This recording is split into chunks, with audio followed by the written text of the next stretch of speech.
What is up, Steelers Nation? Thank you so much for jumping on to another episode of All Steelers Talk. I'm Noah Strackbein, joined every Monday and Wednesday by my main man, Steven Thompson. Find us on youtube.com/All Steelers Talk or subscribe anywhere you get your podcast. Today, we are 1 week away from the arrival of training camp. Football is nearly officially back. We'll dive into what we're looking for on top of the current running back situation and Najee Harris's response, and of course the beloved Madden ratings that drop every year and seemingly just piss everybody off. We'll dive into it all, plus more. It's a cloudy day here in the Berg, but it's another good one. It's supposed to be 85 and sunny. So how you feeling, my friend?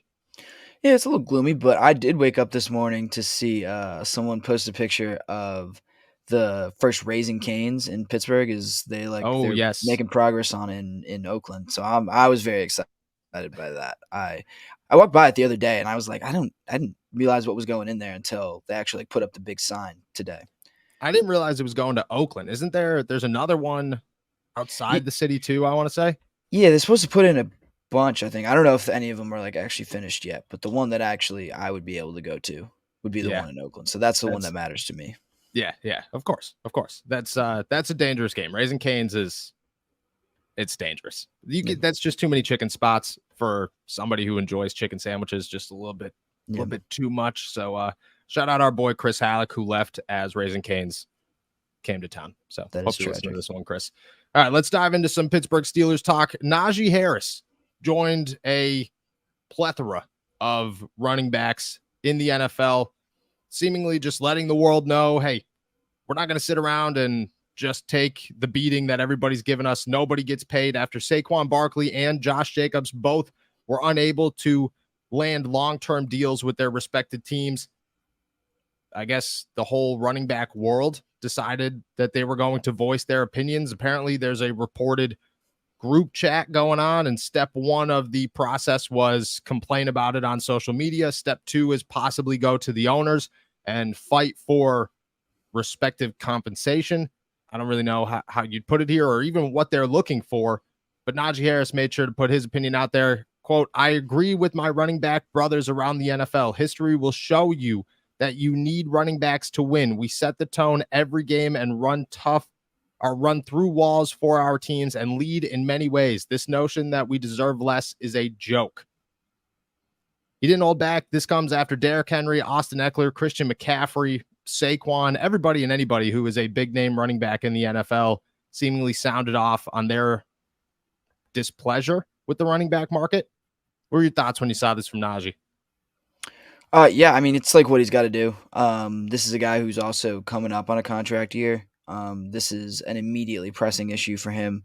Yeah, it's immediately pressing issue for everyone, every running back in the NFL. I saw some stat yesterday that the average salary for a kicker in the league is basically twice as much as a running back. I mean, there's some context there that's important, but still, that was crazy to me. I do think we've kind of I don't know, because I do subscribe to the idea that, running backs investing a ton of money or a ton of years into one can be a dangerous game. But I feel like in some ways we've kind of swung too far in the other direction where, I don't know, Josh Jacobs and Saquon, I don't know how old they are, but particularly they're both under the age of 26, I'm pretty sure. They're both 25, I want to say. Saquon might have just turned 26. Yeah, and I see the same thing with Austin Eckler too. How are these guys not getting long-term deals and a lot of money? I don't know. These aren't guys that I mean. Saquon's a little different. He's had some injury concerns, but Jacobs and Eckler and I can't think of anyone of some other. Those are the big names right now. I feel like the ones fighting for a spot. Oh, Dalvin Cook is another one. Yeah, I mean, these are guys who have been relatively durable for most of their career. It's not like I understand they take a huge beating, but it's not like that's affected their play very much at all, or their availability very much at all. And I think when someone like Najee sees that, Najee's been incredibly durable too. He's played through injuries, and so I think for him to see kind of the writing on the wall and to understand, look, if I don't say something now, if I don't fight for this now, I'm going to get left behind like that. Yeah. I completely understand where they're coming from. And this is this is an immediately pressing issue for them to kind of take head on.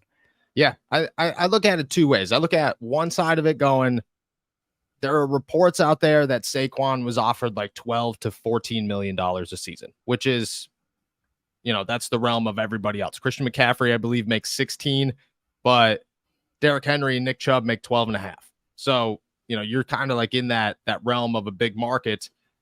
It's to the owner's side because, I'm always on the player side. Pay the players. Players deserve the money. But on the owner's side, I do kind of look at it and go, nobody wants to reset a market in a market that is as replaceable as a running back. And you do need running backs, but there are constantly big name running backs popping up all over the time, or all over the place.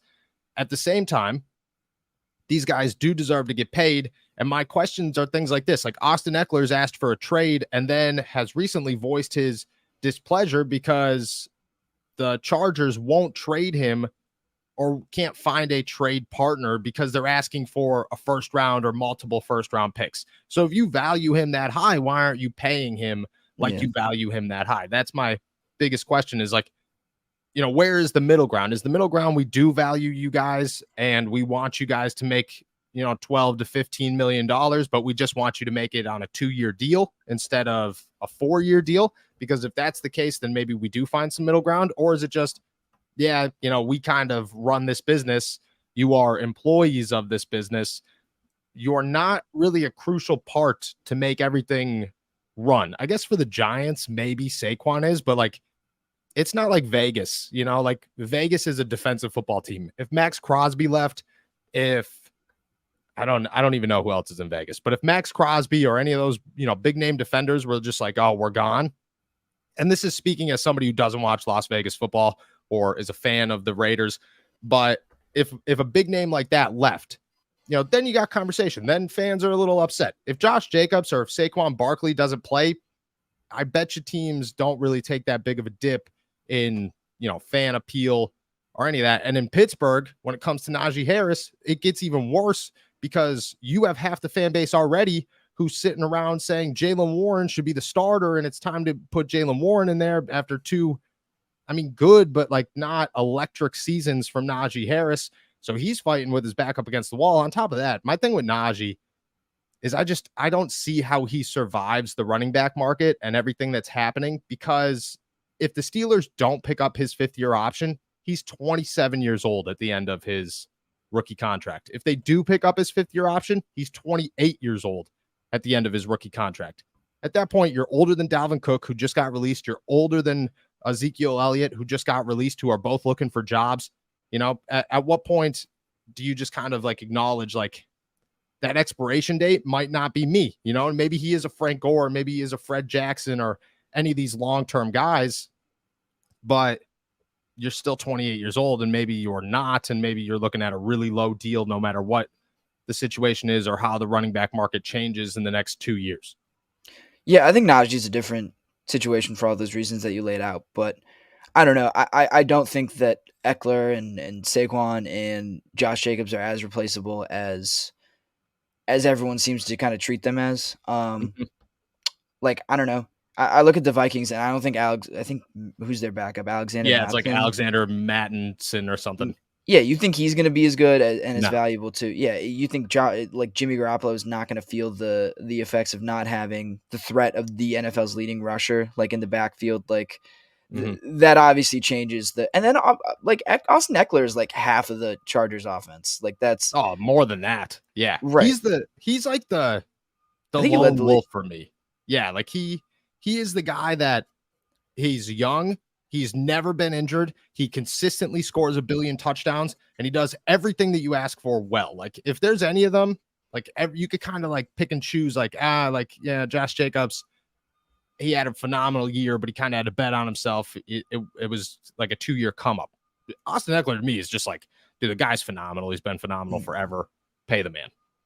Yeah, and that's the one that just I get hung up on. Like you can make some excuses for other players around the league, but I think when you look at the top and you look at a guy like Eckler and he's being dealt with in that way, that I think gives these arguments that Najee and everyone else around the league are making a lot of merit. There is some kind of that's when I think we've swung too far in the other direction, and we've started to think of running backs as less valuable than specific running backs, as less valuable than they actually are. Because I don't think even in Pittsburgh, like Jaylen Warren is that can easily step in and do what Najee has done, rushing for 1,000 yards over the last 2 seasons. I don't think I just don't think that's how it.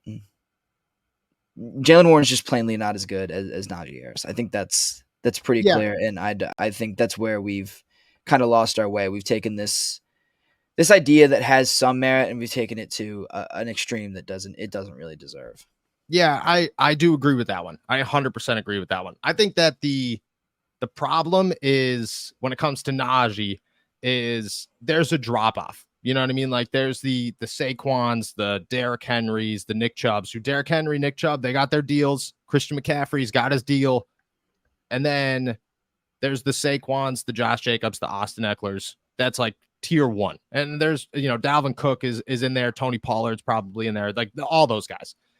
Then like tier 2, I think is where like Najee fits in. And I don't even think he's like top of the pack tier 2. Yeah. I think that he's like, he's just in the tier 2. And I think that tier 2 is much easier to replace than tier 1. Now, when it comes to Najee, there are things that you can't replace. You can't replace the durability. This guy has taken a beating for 2 years, has played through injuries that shut down most players. He works so hard on his body and staying healthy that it is very, very difficult to replace what Najee brings in that aspect. The leadership. Najee is a born leader. He's since the second he stepped in here, you could kind of feel that he has taken over the locker room and he's a voice for the offense. And he's a guy that, he'll put things together. He's a leader. That's incredibly hard to do. And like, there's like a clutch gene to some guys. And I think Najee's got it. That game in Baltimore last year, it was just like a moment where it's just like, if I got to throw it to somebody, Najee's a guy that I would want to throw it to. If I need a couple of yards, Najee's a guy that I'm putting on the field because I know he can get a couple of yards. Those types of things make him very difficult to replace. But like just general talent wise, I mean, like he's a good NFL running back, but there are a lot of just good NFL running backs, and they're constantly coming into the league. Now, how you replace him, I think, is different, but I think that he's fighting an uphill battle in this whole situation compared to, some of these other guys. Do you think that anything changes in the next 2 years? You see a turn of events here? You see anybody, kind of overstepping this? Did you see Le'Veon Bell tweet out that he was the Bugs Life thing? He was the Bugs Life thing. He is the leader of this entire thing, changed the game. The innovator, I think he called himself. Well, I think he did change the game in some way. Yeah. I don't think he changed it in the way that he meant to. He tried. He tried certainly very hard. And I think he changed the game, but he did not change it in the way he wanted to. I didn't understand his tweet very much. It's been a while since I've watched Bugs Life. Yeah, same. In my eyes, I was just like, oh, don't they all like die or something? I don't know how this works out. My thing with Le'Veon is I agree with that, but what followed, I think, did way more damage than it did good. Like the fact that he did hold out and was just like, I'm going to reset the market. It's going to happen. And now he has to put out apology speeches about, I should have never left. I should have just taken the deal. And then like the guys that followed him, like you got to remember, like Melvin Gordon was the next year. And he was like, nah, I'm holding out. Look where Melvin Gordon is now. He finished the year on the Kansas City Chiefs, like practice squad or something. I get it. He won a Super Bowl, but he doesn't play. Like, I think that it just like the chain of events that followed Le'Veon, like trying to change the market, really put a damper on. I think it just showed the NFL just like, yeah, man, like, yeah, it's really not that big of a deal. We'll be fine. Yeah, and I guess, James Conner didn't, not his fault. Like, there's, blame to go around. But James Conner didn't do him any favors either. Nope. By playing well, and neither did Austin Eckler. That's how it worked out. James Conner came in for Le'Veon Bell, stole the show, was a stud his first year. Like, when he was healthy, James Conner was a monster in Pittsburgh. Mm-hmm. And Melvin Gordon leaves or sits out. I believe it was Austin Eckler steps in here, and now Austin Eckler is Austin Eckler. So the NFL just went, yeah, buddy, who cares? You can leave tomorrow. We'll figure it out.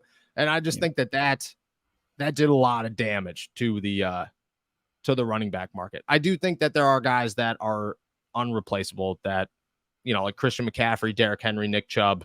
You can't replace those. And I think Saquon and Josh Jacobs are on there. Dalvin Cook is a guy that I think is on there, but at the same time, like, he does have the injuries. So, I can kind of see it. But let me go back real quick before we change topic here. Do you think it changes in the next 2 years? Maybe not in the next 2 years. I think it's a little longer term, but I think you're going to get to a point where, like, to me, I think it's going to look like the quarterback market a little bit. Not kind of that lucrative, but teams are going to try to go cheap on, like, there's a certain level of elite quarterback that you need to, like, compete for Super Bowls and stuff like that. I don't know if that's necessarily true for running backs, but I think you can kind of tier them in the same way. And there's a big drop off in between, those elite running backs and kind of the mid and the low tier of, and teams are going to try to go cheap on this, and it's going to be widespread, and it's not going to work out. And I think we're going to kind of go through this again, and the running backs will be able to push back, make a little bit more ground. And I think eventually get to that point, like you said, where there's a middle ground where, okay, teams are willing to invest more money, especially if, like, the salary cap goes up or something over the next few years. I feel like that seems inevitable too. But teams are going to, like, say, we'll give you the money, but it's 2 years instead of 3 years or 4 years or something like that. Yeah, I agree. I think that the only way to kind of find a middle ground here for a position that people are worried is not going to pay off long term is to just shorten the deals. And I think the running backs just kind of got to deal with that. But, you go back and this is, I know I'm ranting at this point, but I started to look at guys that, like, I bring up like Frank Gore and Fred Jackson. I realized quickly Fred Jackson only played 10, 11 years in the NFL. It just seemed like he was here forever. And Frank Gore only signed 2 big deals. And then after that, it was just 1 year deal on top of 1 year deal on top of 1 year deal for like 6, 7 years. And I think that's what, you know what I mean? Like, you hit a point at the position where even if you're Frank Gore, you're Frank Gore, you're a running back. And at some point your body's going to shut off and teams got to be prepared for that. So I think that's the middle ground is you kind of just shorten the deals, and the running backs sadly have to accept that. All right, let's move into good old Madden ratings. Gotta love a good old Madden rating. The Pittsburgh Steelers, a little bit disrespected going on here. TJ Watt leads the pack at 94. Minkah Fitzpatrick comes in as the second highest safety behind Derwin James at 93. Cam Hayward's a solid 93. Then it goes to Patrick Peterson, 85. The vet's getting a little bit of love. Gotta like that. Pat Freiermuth, 84. Najee Harris dips down to an 83. Alex Highsmith received a lot of controversy about this one. Falls outside the top 20 with an 82 overall rating, and Deontay Johnson follows with an 82. George Pickens an 81. There are some other very interesting names. Chuks Okorafor is a 70. Calvin Austin's a 70 as well. Mason Cole 71. You got Kenny Pickett, who's a 72, and then Dan Moore Jr., who's also a 72, along with Jaylen Warren. What are your thoughts when you looked at the list of I think the Steelers are 77 overall? 77 overall score on Madden here.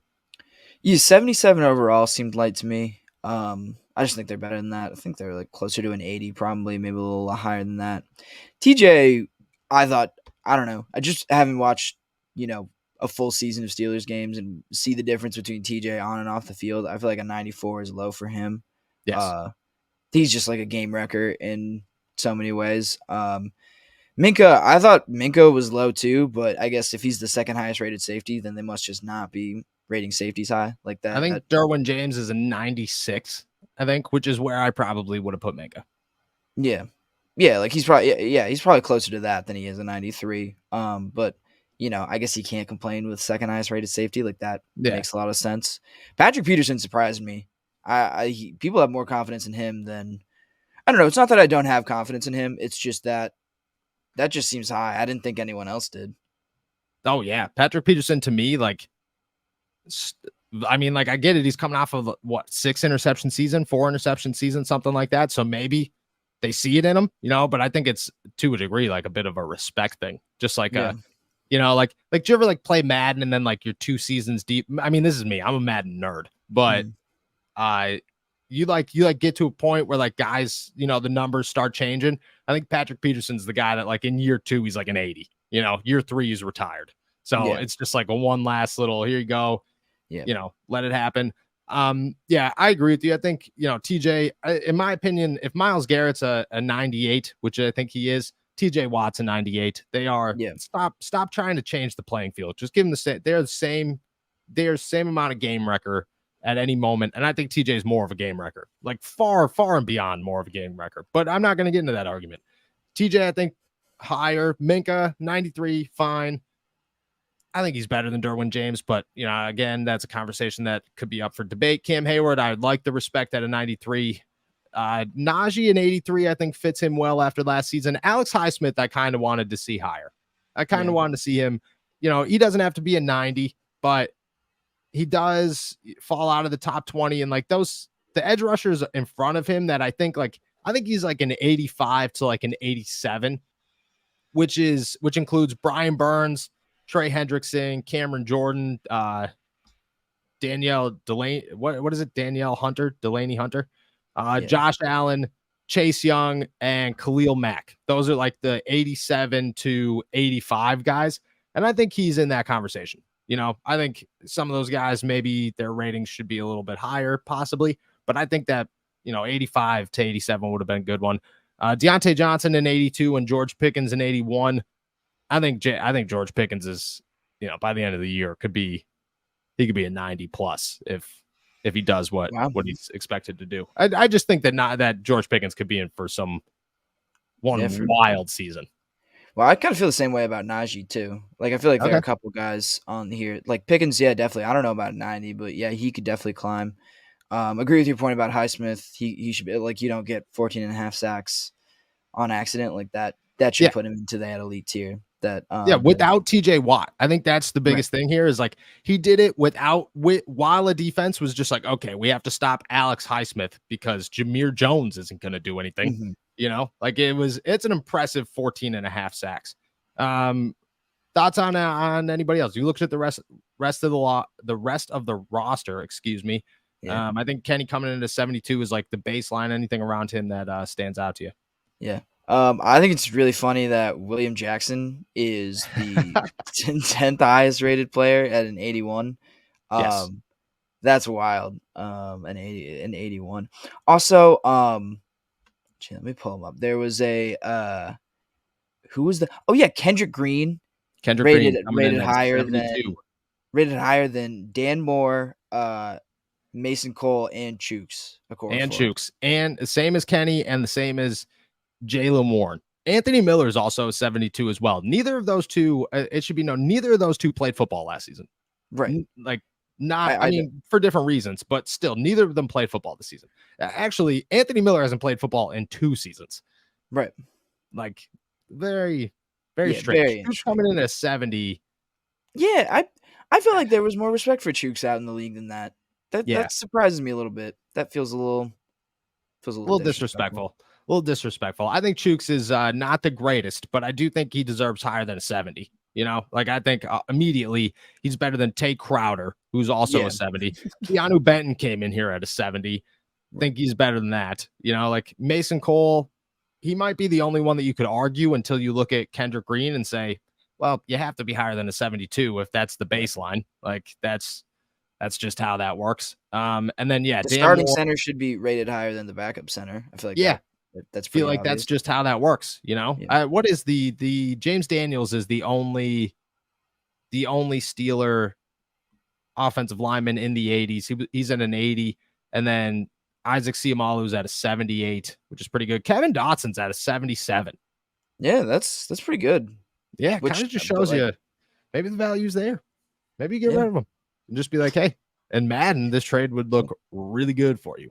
Right. Really, really good. Yeah, Madden ratings are always hilarious and never accurate, but I do think the William Jackson thing is hilarious because Levi Wallace is a 79. William Jackson isn't on a team and didn't play for the Pittsburgh Steelers last year, had an awful season before that.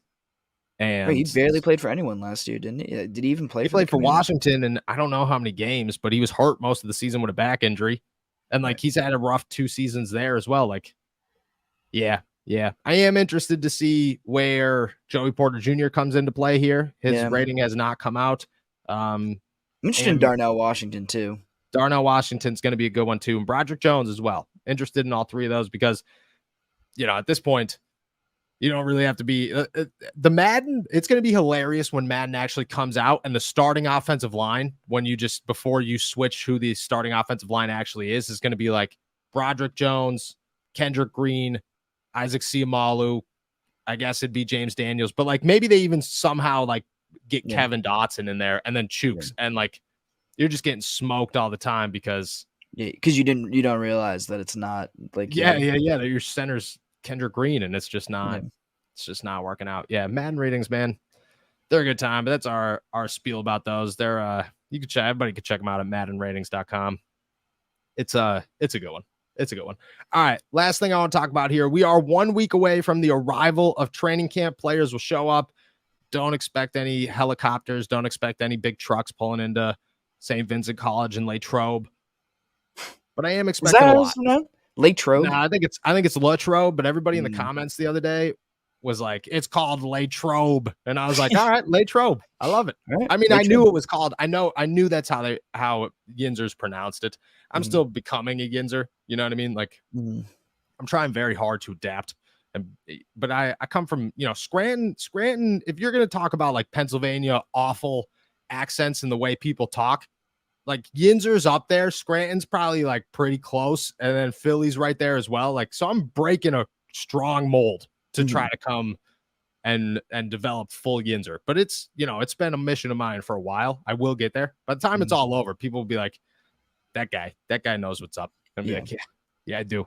Yeah, I do. Also got to address another thing in the comments real quick. Yeah, we got a lot of shit for me saying that come like November, December, I'm exhausted and ready for football season to end. So many people were just like, why would you ever want football season to end? I do have to correct myself, clarify myself here a little bit. I never want football season to end. It is my favorite time of the year, hands down. There's nothing I enjoy more than football. And if this, like every single year, the butterflies of walking into the first day camp are super strong because I'm like, man, if this is the year I get to cover the Steelers, go to the Super Bowl and the whole nine, it would be lifelong dream. But come December-ish, end of December, you're sitting around and you've realized it's been 6 strong months since you've seen your family or had a date night with your wife or slept 6+ hours in an evening or had a weekend. Weekend would be very nice. So in that sense, you get to a point where you're just like, oh, okay, freedom's very close. But if we wait until February, man, I'm not complaining. Yeah. I mean, we love football, but football is also our job and everyone hates their job. So it's everybody hates their job. Yeah. I would say that I hate my job much less than most people hate their job. Yeah. There's a strong love there, but it would be nice to, you know what I mean? Like eat Thanksgiving dinner would be phenomenal, but players got to sacrifice. We got to sacrifice. Comes with the blessing of the gig, I guess. So wanted to clarify that. Didn't want anybody to sit around thinking I'm some, snub who doesn't like football season. Like, come on, this is Pittsburgh. I'm trying to be full Yinzer. Yeah. Which means I got to think you would. We wouldn't do this job if we truly hated it. So as we were recording, getting ready to talk about training camp and the excitement that we had for training camp, some major news breaks for the Pittsburgh Steelers. They have inked outside linebacker Alex Highsmith to a new 4-year, $68 million extension. He is now under contract, 5 years, $70 million with the Pittsburgh Steelers, coming off a 14.5 sack season, led the NFL with 5 forced fumbles. He is now a Steeler for the next 5 years. No holding at Latrobe. I mean, we get instant reaction here. What are your thoughts, Tomar Khan's, I guess, next big deal? About $1 million a year for every sack he had last year. That seems pretty good. A little more than that. My math is right. But yeah, no, this seems like a fair deal for everyone. Alex deserved this money. He's been just as much of a monster as any other defensive end in the NFL, particularly last year. Did it all without TJ Watt, as we talked about earlier with his Madden rating. Like, this guy has proven time and time and again that he is not just second fiddle to TJ Watt. He is a star. He is a partner. He is a companion and a partner, like I said, rushing the passer and leading this defense. So he deserved every bit of it. I feel like this is a good deal for the Steelers too. You lock him down for a long time, and you have to expect that Alex is going to live up to this contract. There's really no evidence to the there's no reason to believe that he won't. No, I think you look at this, and my big thing with contracts, it's always, what are you going to get out of the player? Like, that's what you're signing him for. You're not signing for him for what he's done. You're signing him for what he's going to do. I think the Steelers have finally found their dynamic duo at outside linebacker, and it's been a while trying to figure that out, especially with TJ Watt on the other side. Alex Highsmith fits perfectly with TJ Watt. Like, those two connect very well. They could both rush the passer excellently. Alex Highsmith is also a run stuffer, which is great for what TJ Watt does and how the offense has to turn attention to Alex Highsmith's side. I just think it works out very, very well. The numbers, you get, anywhere from $14 to $16 million, I thought was like a fair range for Alex Highsmith. I thought that was pushing the line of maybe the Steelers can't afford that, but they can make that happen now. It's huge. It definitely brings question marks to the future. What are you going to do with Cam Hayward next season? Are you going to extend him and keep him around, even though he's going to be 34, 35 years old? Pat Fryermuth's contract is up in a year. Najee Harris's contract is up in 2 years. I guess Pat's in 2 years as well, but they'll both need contract extensions next year. And then you get into the Kenny Pickett's, the George Pickens, all these guys. James Daniels, I believe, is up soon. Mason Cole's up in a year or two. You get into situations now where you kind of have to make some tight decisions, but at the same time, Alex Highsmith is a key piece to this team, and you have to keep key pieces around. The Steelers have always won from their outside linebackers. Most teams win by their quarterback. Most teams win by their running game or their offensive line. The Pittsburgh Steelers have always won from their ability to rush the passer and make an offense very uncomfortable. Alex Highsmith was a key part of that. And I think the 14.5 sacks, like people talk about, and we just said it, like 14.5 sacks didn't come with TJ Watt. His best season came when he had to step up and be the guy for the Pittsburgh Steelers, and he proved that he could be the guy for the Pittsburgh Steelers. This guy's got a work ethic like no other. He's got a great attitude. He's one of the nicest people in the locker room all the time. Him and TJ are really good friends. They work well with Nick Herbig. I think it is. I think it was like an easy decision for the Pittsburgh Steelers financially. There are some questions that come with it, but if you're gonna pay your guys, you got to pay your guys. And Alex Highsmith is one of the guys. Yeah, you got to pay for talent. I mean, this is a top end talent, so you got to pay top end money for it. I think it's interesting, just kind of the transition period that the Steelers are going to be in over this year and the next couple of years. You're going to learn a lot about what their future is going to hold this year. You see what kind of season Cam Hayward has, and then you can kind of make a decision about what kind of extension you might want to give him or not. But as the defense gets a little younger, kind of across the board, the offense gets a little older. So, last year it was a really young offense and the most expensive defense in football. You might see that start to change a little bit depending on, who sticks around and who has big years on the offense. But, I think they have some flexibility at the same time that they have, those questions aren't all bad. It's really options. I think I kind of look at it that way. Yeah, I agree. And I like your point about the defenses. Joey Porter Jr. is a rookie, so you got 4 years with him. If Corey Trice works out, you got 4 years with him. If not, Levi Wallace isn't going to be super expensive if you keep him around. You still have Patrick Peterson for the next 2 seasons. Minkah Fitzpatrick's under contract. You could really put anybody next to him, and it'll really work out. Your inside linebackers are under contract for the next 2 years, possibly 3, because you want Mark Robinson to work out to be the guy next to Cole Holcomb. Cam Hayward, he's a big question mark, but I don't think I think if Cam's options were to go somewhere else or to take a lesser deal at 35 years old in Pittsburgh, I think he probably stays in Pittsburgh and finishes out his career here. Larry Ogunjobi signed for the next 3 years. You got depth behind him. You got depth at outside linebacker. Like, everything's pretty taken care of on the defensive side of the ball, to the point where you don't have to really stress about major contracts.